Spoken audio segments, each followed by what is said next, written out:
pero como vio que los númidas se estaban quietos y que no bajaban de la colina, recelando que el ejército por lo ardiente de la estación y la escasez de agua pereciese de sed, hizo que Rutilio, su legado, con algunas compañías ligeras y parte de la caballería se adelantasen al río para tomar con tiempo sitio donde acampar, persuadido a que los enemigos, acometiendo muchas veces por los costados, retardarían su marcha, y que viéndose inferiores en fuerzas, tirarían a fatigar a sus soldados con el cansancio y con la sed. Después, según el caso y el lugar lo permitían, fue poco a poco prosiguiendo su camino en la forma en que había bajado del monte, llevando a Mario en el cuerpo de batalla, y él yendo con la caballería del ala izquierda, la cual, según el movimiento del ejército, había venido a ser su vanguardia. Yugurta, cuando vio que la retaguardia de Metelo se había adelantado a sus primeros escuadrones, ocupa con un cuerpo como de 2000 infantes el monte por donde habla bajado Metelo, a fin de que en caso de retirarse los nuestros, no les sirviese de abrigo, y después se fortificasen en él, y dando de repente la señal, acomete a los enemigos. Los númidas, unos dan sobre nuestra retaguardia, otros hacen sus tentativas por la derecha e izquierda, porfiando, estrechando y procurando por todas partes desordenar nuestras líneas. En ellas, aun los que resistían con mayor esfuerzo, burlados por el irregular modo de pelear de los enemigos, eran heridos desde lejos, sin poder vengarse ni venir a las manos, porque Yugurta había prevenido a los de a caballo que cuando les persiguiesen en tropa los romanos no se retirasen apiñados ni en un cuerpo, sino cada cual por su lado y lo más desviados que pudiesen.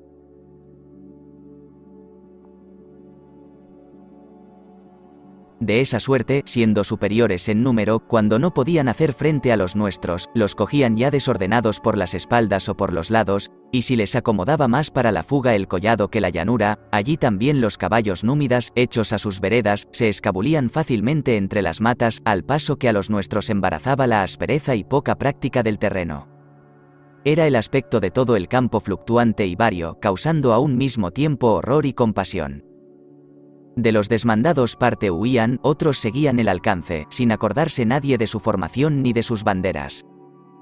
Donde a cada uno le cogía el riesgo, allí hacía frente y procuraba superarle. Armas, lanzas, caballos, hombres, númidas y romanos, todos andaban mezclados y revueltos. Nada se hacía por consejo ni orden, todo lo gobernaba el acaso. Así pasó gran parte del día y aún estaba pendiente el éxito de la batalla. Finalmente, cansados ya unos y otros con el trabajo y el calor y visto por Metelo que los númidas no estrechaban tanto como antes, reúne poco a poco su gente, vuelve a ordenar las líneas y opone 4 cohortes legionarias a la infantería de los enemigos, gran parte de la cual, fatigada, tomaba algún aliento en lo alto del collado. Ruega al mismo tiempo y exhorta a los soldados que no desfalezcan, ni den lugar a que venzan los enemigos que ya huyen. Díceles que no tienen reales ni atrincheramiento alguno a donde acogerse en la retirada, ni más recurso que las armas.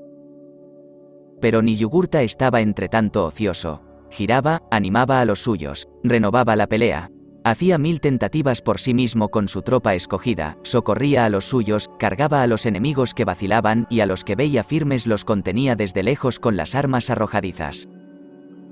De esta suerte combatían estos dos grandes capitanes, iguales en el valor y pericia militar pero desiguales en fuerzas. Metelo tenía mejor gente, pero el sitio le era poco favorable.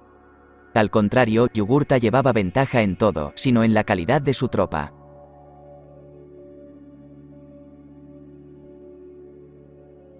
Pero al fin, viendo los romanos que ni ellos tenían donde retirarse, ni los enemigos volvían a la batalla, y se acercaba ya la noche, suben a pechos, según el orden que tenían, a lo alto del collado, echan de allí a los númidas y los desbaratan y ponen en huida, pero con muerte de pocos porque a los más salvó su ligereza y el no ser los nuestros prácticos del terreno. Entretanto Amílcar que, como dijimos, estaba encargado de los elefantes y parte de la infantería, luego que se le adelantó Rutilio conduce poco a poco los suyos a una llanura, y mientras el legado se daba prisa por llegar al río que era su designio, pudo él con su sosiego poner su gente en orden según el caso lo pedía, y no omitió diligencia para saber en qué se ocupaba por todas partes su enemigo. Sabido, pues, que Rutilio había sentado su campo y estaba sin cuidado, y viendo al mismo tiempo que se aumentaba el estruendo de la batalla de Yugurta, receloso de que si el legado lo llegaba a entender, iría prontamente a socorrer a los suyos en aquel peligro, extendió el frente de su tropa que hasta allí por lo poco que confiaba en ella había tenido muy unida, para impedir el paso a su enemigo y en esa posición marcha hacia los reales de Rutilio. Los romanos advierten de improviso una gran polvareda, sin descubrir la causa porque lo embarazaban los arbustos de que estaba vestida la campaña. Y aunque al principio juzgaron que sería polvo que se levantaba con el viento, cuando observaron que se mantenía en un estado y que se les iba acercando al paso que se movía el escuadrón, entendido lo que era, toman apresuradamente las armas, fórmanse en batalla delante de los reales, según el orden que se les dio, y llegando a tiro, trábase con gran vocería de ambas partes. Los númidas solo hicieron frente mientras tuvieron confianza de que los elefantes les socorrerían, pero cuando vieron que estos, embarazados con las ramas y perdida su formación a manos de los nuestros, echan precipitadamente a huir, y los más, arrojando las armas, se escapan sin daño alguno al abrigo del collado y de la noche que comenzaba ya a cerrarse. Tomaron 4 elefantes, el resto hasta 40 fueron muertos. Los romanos, aunque cansados y rendidos por el trabajo del camino, del acampamento y la batalla, viendo que Metelo tardaba en llegar más de lo que creían, vanse a encontrarle, así escuadronados como estaban, y prontos para cualquier acontecimiento, porque los engaños de los númidas no permitían el menor descuido. Y al principio, cuando llegaron cerca, con la oscuridad de la noche y el ruido que ambas partes hacían, comienzan unos y otros a temer y alborotarse como si viniese el enemigo, y estuvo a pique, por esta incertidumbre, de haber sucedido una gran fatalidad, si los caballos avanzados de una y otra parte no hubiesen aclarado lo que era, con lo que el miedo que tenían se trocó repentinamente en gozo. Los soldados alegres llámanse unos a otros por sus nombres, cuéntanse mutuamente las particularidades del suceso. Cada uno pone en las nubes sus hazañas, que esta es la condición humana, jactarse y gloriarse en la victoria aun los cobardes y, al contrario, abatir a los valerosos las desgracias. Metelo, habiendo permanecido 4 días en el acampamento de Rutilio, cura con gran diligencia a los heridos, premia según la costumbre militar a los que se habían distinguido en las 2 acciones, alaba y da gracias en público a todos y les exhorta a que se porten con igual valor en lo que resta, que es cosa ya ligera. Díceles que bastante han peleado ya por la gloria de vencer, que lo que falta de trabajo ha de ser para enriquecerse con la presa. Entretanto envía algunos desertores y otros sujetos a propósito para explorar por dónde iba y lo que meditaba Yugurta, si tenía poca gente o ejército formado, y cómo se gobernaba después de vencido. Por ello supo haberse retirado a lugares fragosos y fuertes por naturaleza, y que allí juntaba un ejército mayor en número que el primero, pero de gente bozal, de poco valor y más para el campo y los ganados que para la guerra. Nacía esto de que entre los númidas nadie sigue a su rey en las derrotas, a excepción de los caballeros de la Guardia Real, los demás vanse cada uno a donde quiere, sin que esto se tenga por delito militar. Así lo llevan sus costumbres. Viendo, pues, Metelo que ni aun entonces había el rey perdido el ánimo y que se iba a emprender de nuevo una guerra, que era preciso hacerla donde y como Yugurta quisiese, que era muy desigual su partido y el de sus enemigos, porque aun siendo estos vencidos, perdían menos que los vencedores, determinó proseguir la guerra, no con batallas ni peleas como hasta entonces, sino por un rumbo diferente. Vase, pues, a las ciudades más ricas de Numidia. Tala sus campos. Toma y abrasa muchas villas y castillos poco fortificados o que estaban sin guarnición, manda pasar a cuchillo a cuantos puedan tomar las armas, y todo lo demás lo da al saco a los soldados. Con este miedo se entregaron muchos por rehenes a los romanos, se aprontó trigo y lo demás de servicio en abundancia y se puso guarnición donde se creyó conveniente, cuyas calamidades hacían más impresión en el ánimo del rey que la pasada derrota. Porque teniendo puesta toda su esperanza en evitar los encuentros con Metelo, se veía precisado a seguirle, y no pudiendo aún defenderse en los lugares ventajosos, tenla que hacer la guerra en los que le eran poco favorables.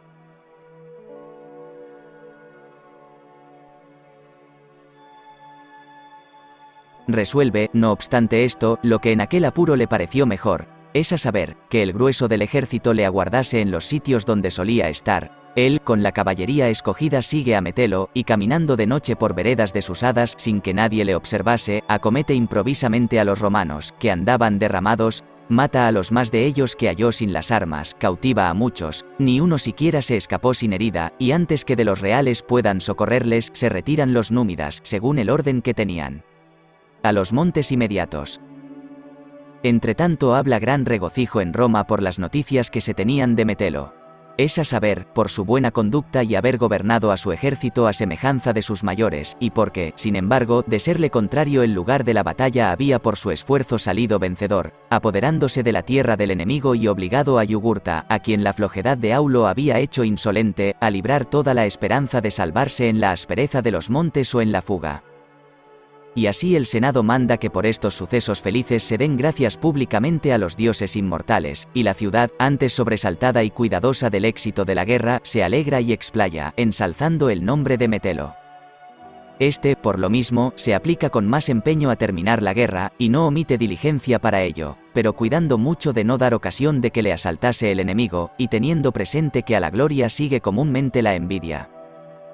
De esta suerte, cuanto era su crédito mayor, andaba más vigilante y cuidadoso, ni permitía después de la sorpresa de Yugurta que los soldados derramados saliesen a pillaje. Antes bien, hacía que los escoltasen las cohortes y toda la caballería cuando había falta de forrajes o de trigo.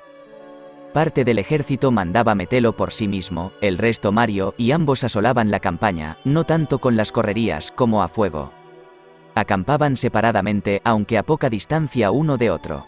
Cuando era necesaria fuerza, se juntaban, pero a fin de esparcir más lejos el terror y la fuga, tomaba cada uno su rumbo.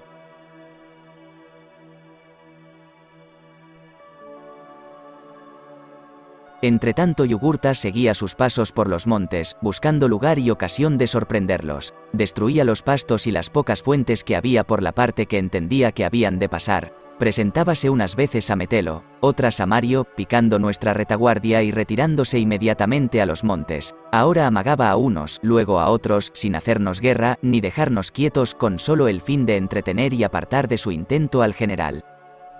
Este, viendo que se le inquietaba con falsas alarmas y que el enemigo huía a la batalla, resuelve conquistar Azama, ciudad grande y llave por aquella parte del reino, juzgando, como era natural, que Yugurta iría en socorro de los sitiados y que allí vendría con él a las manos.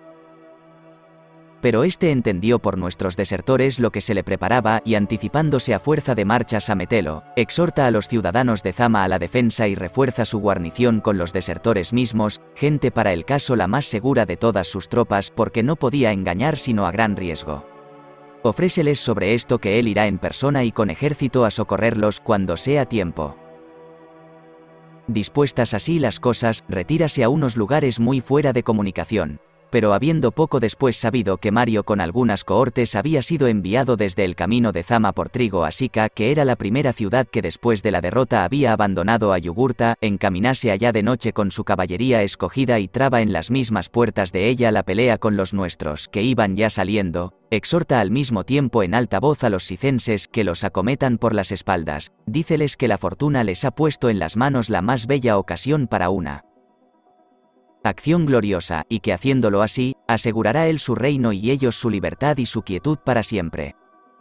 Y a la verdad si Mario no se hubiera echado tan presto sobre el enemigo con sus banderas y salido de la ciudad, todos los más de los sicenses hubieran sin duda alguna mudado de partida, tal es la inconstancia de los númidas. Los soldados de Yugurta, habiendo sido algún tanto sostenidos con su presencia, cuando ven que el enemigo los estrecha con fuerzas superiores, se retiran huyendo con pérdida de pocos.